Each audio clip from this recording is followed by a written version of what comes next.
आज हम समझेंगे कि गर्भपात पूरा हुआ या नहीं, ये हमें कैसे पता चलेगा। नमस्कार, मैं doctor Preeti Chaudhary, practising gynaecologist since last 16 years और आपकी हेल्थ केयर टेकर।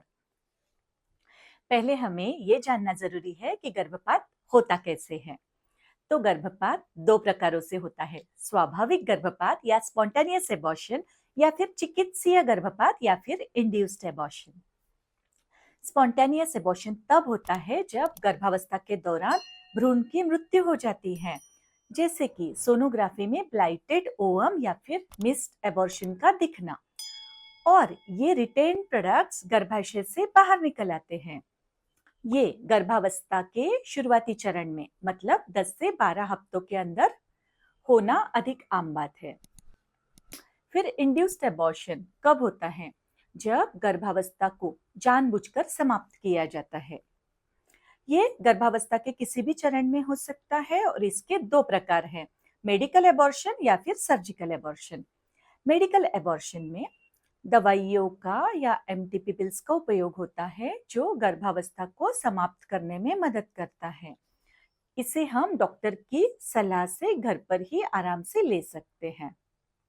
फिर सर्जिकल एबॉर्शन, ये एक सर्जिकल प्रोसीजर होता है जिसमें गर्भावस्था को समाप्त किया जाता है सर्जरी से। इसे 3 प्रकार से किया जाता है, dilatation and evacuation, suction and evacuation, या फिर सिर्फ चेक क्यूरेटाज। और इनमें से कौन सा प्रोसीजर करना है वो हमारे गायनेक्स कंप्लीट एग्जामिनेशन के बाद डिसाइड करते हैं। गर्भपात पूरा हुआ या नहीं, ये हम कैसे पता करें? तो गर्भपात पूरा हुआ या नहीं कुछ लक्षणों या परीक्षणों से हम पता कर सकते हैं। उनमें से सबसे महत्वपूर्ण लक्षण मैं आपको बताने जा रही हूँ। पहला लक्षण है ब्लीडिंग। तो गर्भपात के बाद ब्लीडिंग होना एक आम बात है, लेकिन अगर ये ब्लीडिंग बहुत अधिक है या फिर लंबे समय तक रहती है तो वो गर्भपात पूरा ना होने का एक संकेत हो सकता है। दूसरा है पेट में दर्द। अगर गर्भपात के बाद पेट में दर्द होना, वैसे तो ये आम बात है, लेकिन अगर दर्द लंबे समय तक है या फिर बहुत ज्यादा है तो गर्भपात पूरा ना होने का वो संकेत देता है। तीसरा है अगर आपको संदेह हो कि गर्भाशय के अंदर भ्रूण के अवशेष हैं। अगर गर्भपात पूरा नहीं हुआ है तो भ्रूण के अवशेष या रिटेन्ड प्रोडक्ट्स गर्भाशय के अंदर रह सकते हैं और वही ब्लीडिंग या दर्द का कारण भी बन सकते हैं। इसमें हमें इन्वेस्टिगेशंस क्या-क्या करने हैं। सबसे पहला इन्वेस्टिगेशन है अल्ट्रासाउंड। अल्ट्रासाउंड परीक्षण करके गर्भाशय में भ्रूण के अवशेष या रिटेन प्रोडक्ट्स रहने का पता लगाया जा सकता है। दूसरा है ब्लड टेस्ट। इसमें ब्लड सैंपल लेकर उसमें ह्यूमन कोरियोनिक गोनाडोट्रोपिन या एससीजी का लेवल देखा जाता है। अगर एबॉर्शन कंप्लीट हुआ है तो इस हार्मोन का लेवल कम होता है, और अगर एबॉर्शन इनकम्प्लीट है तो इस हार्मोन का लेवल ज्यादा होता है। फिर इसके अलावा डॉक्टर्स हमारे गर्भाशय की जांच भी करते हैं, जिसे पर वजाइनल एग्जामिनेशन बोलते हैं, और उससे भी गर्भपात पूरा हुआ या नहीं इसका पता लगाया जा सकता है। हमें हमारे डॉक्टर से संपर्क कब करना है? कुछ लक्षण मैं आपको बता रही हूँ, तब आपको तुरंत संपर्क करना है। पहला है बहुत अधिक ब्लीडिंग या लंबे समय तक ब्लीडिंग होना। दूसरा है बहुत अधिक दर्द या लंबे समय तक दर्द रहना।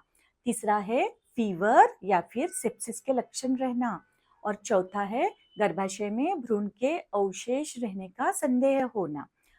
ये महत्वपूर्ण है कि गर्भपात के बाद आप अपने डॉक्टर से संपर्क करें और उनके निर्देशों का सही से पालन करें। अगर आपका गर्भपात आधा अधूरा हुआ है तो आपके डॉक्टर्स आपको हॉस्पिटलाइजेशन की सलाह भी दे सकते हैं और आपका पूरा ट्रीटमेंट होने के बाद आपको डिस्चार्ज करेंगे।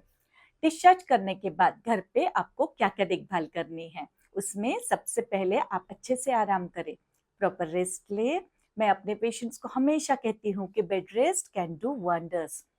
आप हमेशा अच्छे से आराम करें।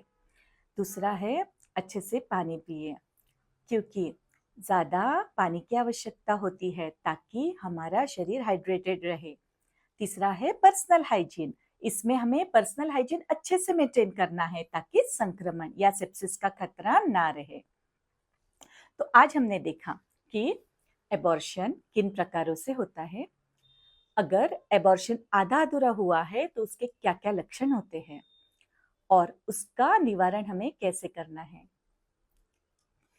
मुझे सुनने के लिए बहुत बहुत धन्यवाद। मैं कल फिर आऊंगी ऐसी इंटरेस्टिंग वीडियो लेकर। कुछ प्रश्न है तो कमेंट्स में जरूर पूछे। This is doctor Preeti signing off.